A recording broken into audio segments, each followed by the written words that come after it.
ஆண்டவர் என்னை அழைத்த அழைப்புக்கு ஒரு நோக்கம் இருக்கிறது. ஆசீர்வதிக்கிறதுக்கு நான் அழைக்கப்பட்டிருக்கிறேன். ஆசீர்வாதம் இருக்கட்டும்.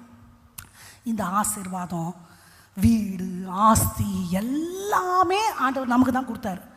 ஆனால் ஒரு கிளியர் அண்டர்ஸ்டாண்டிங் நமக்கு வேணும். இன்றைக்கி இந்த கிரேஸ், டீச்சிங், ஆசீர்வாதம் இது பின்னாடியே போகிறதுக்கு நம்ம அழைக்கப்படலை. அதுதான் என் பின்னாடி வரணும். நன்மையும் கிருபையும் என்னை தொடரும். நான் அது பின்னாடி போக தேவையில்லை. நான் முதலாவது தேவனுடைய ராஜ்யத்தையும் நீதியும் நான் தேடுவேன். அவங்கெல்லாம் என்னை ஃபாலோ பண்ணின்னு ப்ளீஸ் நான் கொஞ்சம் உன் பின்னாடி வந்துக்கிட்டா, ப்ளீஸ் நான் உன் பின்னாடி வந்துட்டான், அவங்க தான் என் பின்னாடி வரணும். நான் அவங்க பின்னாடி போக வேண்டிய அவசியம் இல்லை. அப்படி அவங்க வராமல் போனால் போட்டோம்.